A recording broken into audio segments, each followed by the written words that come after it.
प्रणाम दोस्तों। स्वागत है आपका मेरे इस यूट्यूब चैनल साहित्य सागर में। एक दुनिया समानांतर की कहानियों की श्रृंखला में आज मैं आपके लिए लेकर आई हूँ भीष्म साहनी की चीफ की दावत। आज मिस्टर श्यामनाथ के घर चीफ की दावत थी। श्यामनाथ और उनकी पत्नी को पसीना पोंछने की फुर्सत न थी। पत्नी ड्रेसिंग गाउन पहने उलझे हुए बालों का जूड़ा बनाए मुंह पर फैली हुई सुर्खी और पाउडर को भूले, और मिस्टर श्यामनाथ सिगरेट पर सिगरेट फूंकते हुए चीज़ों की फहरिस्त हाथ में थामे एक कमरे से दूसरे कमरे में जा रहे थे। आखिर 5 बजते बजते तैयारी मुकम्मल होने लगी। कुर्सियाँ, मेज, तिपाइयाँ, नैपकिन, फूल सब बरामदे में पहुंच गए। ड्रिंक का इंतज़ाम बैठक में कर दिया गया। अब घर का फालतू सामान अलमारियों के पीछे और पलंगों के नीचे छिपाया जाने लगा। तभी श्यामनाथ को सा- तभी श्यामनाथ के सामने सहसा एक अड़चन खड़ी हो गई। माँ का क्या होगा? इस बात की ओर न उनका और न उनकी कुशल गृहिणी का ध्यान गया था। मिस्टर श्यामनाथ श्रीमती की ओर घूमकर अंग्रेजी में बोले, माँ का क्या होगा? श्रीमती काम करते करते ठहर गई और थोड़ी देर तक सोचने के बाद बोली, इन्हें पिछवाड़े इनकी सहेली के घर भेज दो। रात भर बेशक वहीं रहे, कल आ जाएं। श्यामनाथ सिगरेट मुंह में रखे सिकुड़ी आंखों से श्रीमती के चेहरे की ओर देखते हुए पल भर सोचते रहे। फिर सिर हिलाकर बोले, नहीं नहीं, मैं नहीं चाहता कि उस बुढ़िया का आना जाना यहाँ फिर से शुरू हो। पहले ही बड़ी मुश्किल से बंद किया था। माँ से कहें कि जल्दी ही खाना खाकर शाम को ही अपनी कोठरी में चली जाए। मेहमान कहीं 8 बजे आएंगे, इससे पहले ही अपने सारे काम निपटा लें। सुझाव ठीक था, दोनों को पसंद आया, मगर फिर सहसा श्रीमती बोल उठी, जो वह सो गई और नींद में खर्राटे लेने लगी तो? साथ ही तो बरामदा है जहाँ लोग खाना खाएंगे। तो इन्हें कह देंगे कि अंदर से दरवाज़ा बंद कर लें, मैं बाहर से ताला लगा दूंगा। या माँ को कह देता हूँ कि अंदर जाकर सोए नहीं, बैठी रहे, और क्या। वो जो सो गई तो? डिनर का क्या मालूम कब तक चले। 11-11 बजे तक तो तुम लोग ड्रिंक ही करते हो। श्यामनाथ कुछ खींच उठे, हाथ झटकते हुए बोले, अच्छी भली यह भाई के पास जा रही थी, तुमने यूं ही खुद अच्छा बनने के लिए बीच में टांग अड़ा दी। वाह, तुम माँ और बेटे की बातों में मैं क्यों बुरी बनूं? तुम जानो और वह जाने। मिस्टर श्यामनाथ चुप रहे। यह मौका बहस का न था, समस्या का हल ढूंढने का था। उन्होंने घूमकर माँ की कोठरी की ओर देखा। कोठरी का दरवाज़ा बरामदे में खुलता था। बरामदे की ओर देखते हुए झट से बोले, मैंने सोच लिया है, और उन्हीं कदमों से माँ की कोठरी के बाहर जा खड़े हुए। माँ दीवार के साथ एक चौकी पर बैठी दुपट्टे में मुंह सिर लपेटे माला जप रही थी। सुबह से तैयारी होती देखते हुए माँ का भी दिल धड़क रहा था। बेटे के दफ्तर का बड़ा साहब घर आ रहा था, सारा काम सुबीते से चल जाए। माँ, आज तुम खाना जल्दी खा लेना, मेहमान लोग 7:30 बजे आ जाएंगे। माँ ने धीरे से मुंह पर से दुपट्टा हटाया और बेटे को देखते हुए कहा, आज मुझे खाना नहीं खाना है बेटा। तुम तो जानते हो मांस मछली बने तो मैं कुछ नहीं खाती। जैसे भी हो अपने काम जल्दी से निपटा लेना। अच्छा बेटा। और माँ, हम लोग पहले बैठक में बैठेंगे, उतनी देर तुम यहाँ बरामदे में बैठना। फिर जब हम यहाँ आ जाएं तो तुम गूसल खाने के रास्ते बैठक में चली जाना।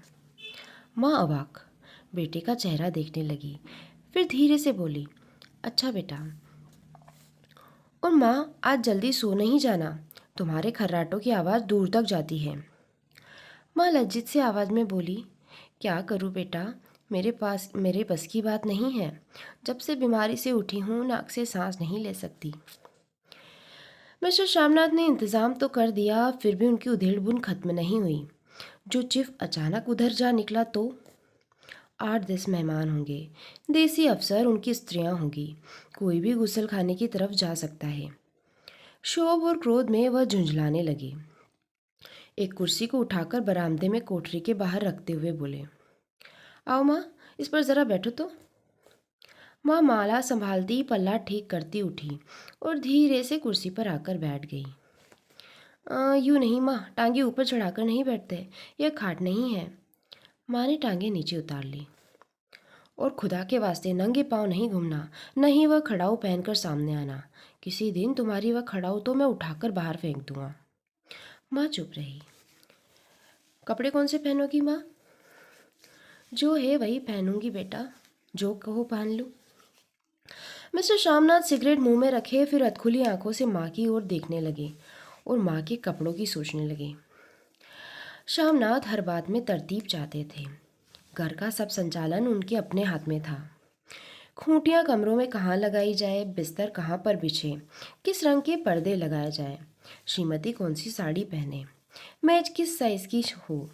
श्यामनाथ को चिंता थी कि अगर चीफ का साक्षात माँ से हो गया तो कहीं लज्जित न होना पड़े। माँ को सिर से पांव तक देखते हुए बोली, तुम सफ़ेद कमीज़ और सफ़ेद सलवार पहन लो माँ। पहन के आओ तो ज़रा देखूं। माँ धीरे से उठी और अपनी कोठरी में कपड़े पहनने चली गई। यह माँ का झमेला ही रहेगा, उन्होंने फिर अंग्रेजी में अपनी स्त्री से कहा। कोई ढंग की बात हो तो भी कहे, अगर कहीं कोई उल्टी सीधी बात हो गई, चीफ को बुरा लगा तो सारा मज़ा जाता रहेगा। माँ सफ़ेद कमीज़ और सफ़ेद सलवार पहनकर बाहर निकली। छोटा सा कद सफ़ेद कपड़ों में लिपटा, छोटा सा सूखा हुआ शरीर, धुंधली आंखें, केवल सिर के आधे झड़े हुए बाल पल्ले की ओट में छिप पाए थे। पहले से कुछ कम कुरूप नज़र आ रही थी। चलो ठीक है, कोई चूड़ियाँ वूड़ियाँ हो तो पहन लो, कोई हर्ज नहीं। चूड़ियाँ कहाँ से लाऊं बेटा, तुम तो जानते हो सब जेवर बिक गए। यह वाक्य श्यामनाथ को तीर की तरह लगा। तिनक्कर बोले, यह कौन सा नया राग छेड़ दिया माँ? सीधा कह दो नहीं है जेवर, बस। इसमें पढ़ाई वढ़ाई का क्या ताल्लुक है? जो जेवर बिका तो कुछ बनकर ही आया हूँ, नीरा लंडूरा तो नहीं लौटाया। जितना दिया था उससे दुगना ले लेना। मेरी जीभ जल जाए बेटा, तुमसे जेवर लूँगी? मेरे मुंह से यूं ही निकल गया, जो होते तो लाख लाख बार पहनती। 5:30 बज चुके थे। अभी मिस्टर श्यामनाथ को खुद ही नहा धोकर तैयार होना था। श्रीमती कब की अपने कमरे में जा चुकी थी। श्यामनाथ जाते हुए एक बार फिर माँ को हिदायत करते गए, माँ रोज़ की तरह गुमसुम बन के नहीं बैठी रहना। अगर साहब इधर आ निकले तो कोई बात पूछे तो ठीक तरह से जवाब देना।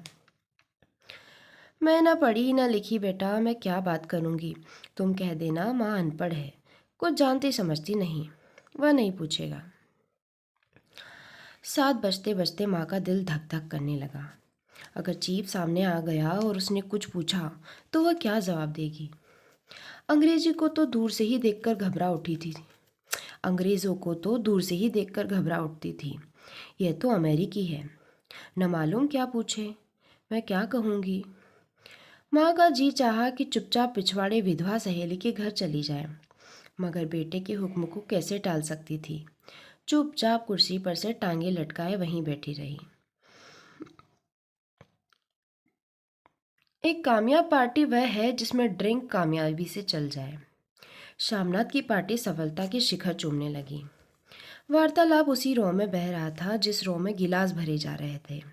कहीं कोई रुकावट न थी, कोई अड़चन न थी। साहब को विस्की पसंद आई थी, मैम साहब को पर्दे पसंद आए थे, सोफ़ा कवर का डिज़ाइन पसंद आया था, कमरे की सजावट पसंद आई थी। इससे बढ़कर क्या चाहिए। साहब तो ड्रिंक के दूसरे दौर में ही चुटकुले और कहानियाँ कहने लगे थे। दफ्तर में कितना रौब रखते थे, यहाँ पर उतने ही दोस्त परवर हो रहे थे। और उनकी स्त्री काला गाउन पहने, गले में सफ़ेद मोतियों का हार सेट और पाउडर की महक से ओत पोत कमरे में बैठी सभी देशी स्त्रियों की आराधना का केंद्र बनी हुई थी। बात बात पर हंसती, बात बात पर सिर हिलाती और श्यामनाथ की स्त्री से तो ऐसे बातें करती थी जिसे उनकी पुरानी सहेली हो। और इसी रौ में पीते पिलाते 10:30 बज गए। वक्त गुजरने का पता ही न चला। आखिर सब लोग अपने अपने गिलासों में से आखिरी घूंट पीकर खाना खाने के लिए उठे और बैठक से बाहर निकले। आगे आगे श्यामनाथ रास्ता दिखाते हुए, पीछे चीफ और उस दूसरे मेहमान।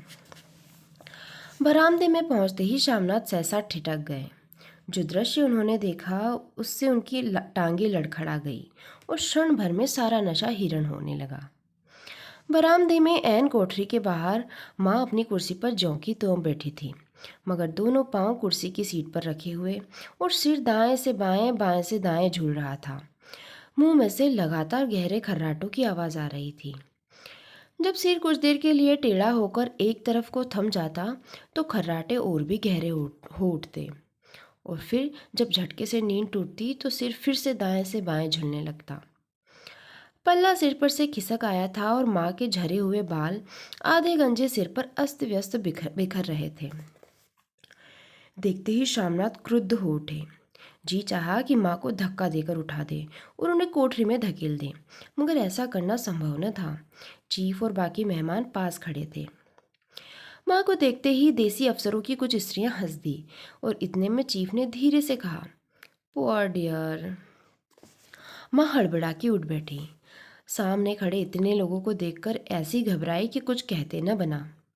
झट से पल्ला सिर पर रखती हुई खड़ी हो गई और जमीन को देखने लगी। उनके पांव लड़खड़ाने लगे और हाथों की उंगलियां थर थर कांपने लगी। माँ तुम जाके सो जाओ, तुम क्यों इतनी देर तक जाग रही थी? और खिसियाई हुई नज़रों से शामनाथ चीफ के मुंह की ओर देखने लगे। चीफ के चेहरे पर मुस्कुराहट थी। वह वहीं खड़े खड़े बोले, नमस्ते। माँ ने झिझकते हुए अपने में सिमटते हुए दोनों हाथ जोड़े, मगर एक हाथ दुपट्टे के अंदर माला को पकड़े हुए था, दूसरा बाहर। ठीक तरह से नमस्ते भी न कर पाई। शामनाथ इस पर भी खिन्न हो उठे। इतने में चीफ ने अपना दायां हाथ हाथ मिलाने के लिए माँ के आगे किया। माँ और भी घबरा गई। माँ हाथ मिलाओ। पर हाथ कैसे मिलाती? दाएं हाथ में तो माला थी। घबराहट में माँ ने बायां हाथ ही साहब के दाएं हाथ में रख दिया। शामनाथ दिल ही दिल में जल उठे। देसी अफसरों की स्त्रियां खिलखिला पड़ी। यूं नहीं माँ, तुम तो जानती हो दायां हाथ मिलाया जाता है, दायां हाथ मिलाओ। मगर तब तक चीफ माँ का बायां हाथ ही बार बार हिलाकर कह रहे थे, हाउ डू यू डू। कहो माँ, मैं ठीक हूँ, खैरियत से हूँ। माँ कुछ बड़बड़ाई। माँ कहती है मैं ठीक हूँ, कहो माँ, हाउ डू यू डू। माँ धीरे से सुकुचाते हुए बोली, हो डू डू। एक बार फिर कह कहा उठा। वातावरण हल्का होने लगा। साहब ने स्थिति संभाल ली थी। लोग हंसने चहकने लगे और शामनाथ के मन का शोभ भी कुछ कुछ कम होने लगा था। साहब अपने हाथ से माँ का हाथ अब भी पकड़े हुए थे और माँ सिकुड़ी जा रही थी। साहब के मुंह से शराब की बू आ रही थी। शामनाथ अंग्रेजी में बोले, मेरी माँ गांव की रहने वाली है, उम्र भर गांव में रही है, इसलिए आपसे लजाती है। साहब इस पर खुश नजर आए। बोले, सच? मुझे गांव के लोग बहुत पसंद है। तब तो तुम्हारी माँ को गांव के गीत और नाच भी जानती होगी। चीफ खुशी से सिर हिलाते हुए माँ को टिकटिकी बांधे देखने लगे। माँ, साहब कहते हैं कोई गाना सुनाओ, कोई पुराना गीत। तुम्हें तो कितने ही गीत याद होंगे। माँ धीरे से बोली, मैं क्या गाऊंगी बेटा, मैंने कब गाया है। वाह माँ, मेहमान का कहा भी कोई टालता है। साहब ने इतनी रीत से कहा है, नहीं गाओगी तो साहब बुरा मान जाएंगे। मैं क्या गाऊं बेटा, मुझे क्या आता है। वाह, कोई बढ़िया टप्पे सुना दो, दो पत्तर अनारा दे। देसी अफसर और उनकी स्त्रियों ने इस सुझाव पर तालियां पीटी। माँ कभी दीन दृष्टि से बेटे के चेहरे को देखती, कभी पास खड़ी बहू के चेहरे को। इतने में बेटे ने गंभीर आदेश भरे लहजे में कहा, माँ। इसके बाद हाँ या ना का सवाल ही नहीं उठता था। माँ बैठ गई और क्षीण दुर्बल लरजती आवाज में एक पुराना गीत गाने लगी। हरियाणी माए हरियाणी भेणे हरियाते भागी भरिया है। देसी स्त्रियां खिलखिलाकर हंस उठी। 3 पंक्तियां गा के माँ चुप हो गई। बरामदा तालियों से गूंज उठा। साहब तालियां पीटना बंद ही न करते थे। शामनाथ की खींच प्रसन्नता और गर्व में बदल उठी थी। माँ ने पार्टी में नया रंग भर दिया था।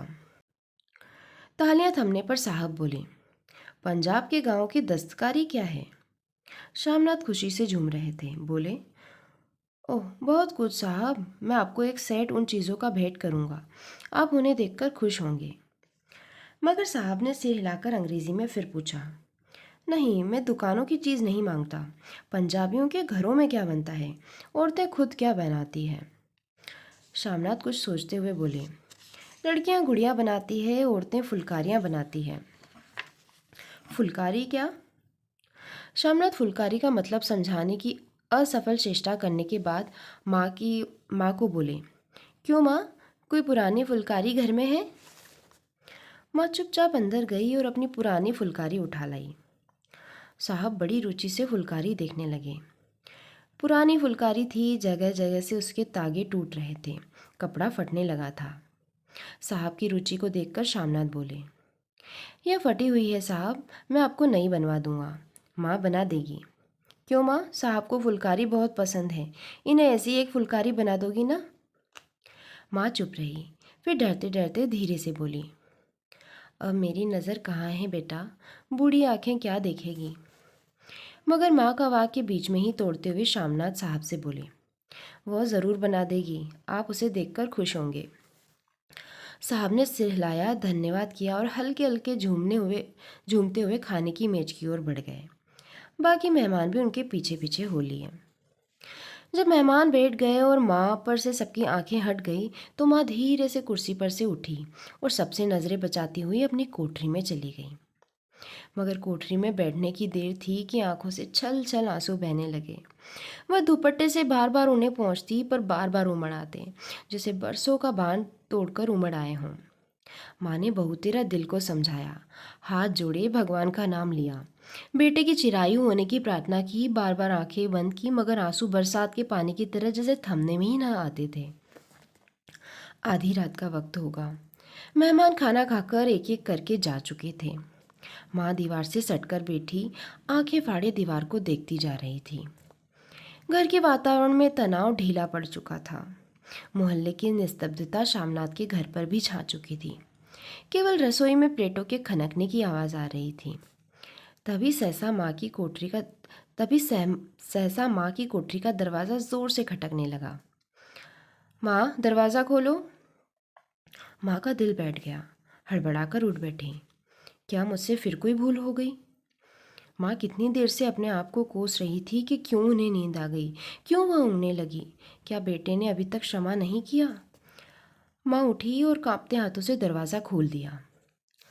दरवाज़ा खुलते ही शामनाथ झूमते हुए आगे बढ़ आए और माँ को आलिंगन में भर लिया। ओ अम्मी, तुमने तो आज रंग ला दिया। साहब तुमसे इतना खुश हुआ कि क्या कहूँ। ओ अम्मी, अम्मी। माँ की छोटी सी काया सिमटकर बेटे के आलिंगन में छिप गई। माँ की आंखों में फिर आंसू आ गए। उन्हें पहुँचते हुए धीरे से बोली, बेटा तुम मुझे हरिद्वार भेज दो, मैं कब से कह रही हूँ। शामनाथ का झूमना सहसा बंद हो गया और उनकी पेशानी पर फिर से तनाव के बल पड़ने लगे। उनकी बाहें माँ के शरीर पर से हट गई। क्या कहा माँ, यह कौन सा नया राग छेड़ दिया तुमने? शामनाथ का क्रोध बढ़ने लगा था। बोलते गए, तुम मुझे बदनाम करना चाहती हो ताकि दुनिया कहे कि बेटा माँ को अपने पास नहीं रखता।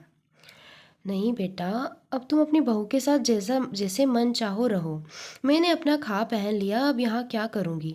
जो थोड़े दिन जिंदगानी के बाकी है, भगवान का नाम लूँगी, तुम मुझे हरिद्वार भेज दो।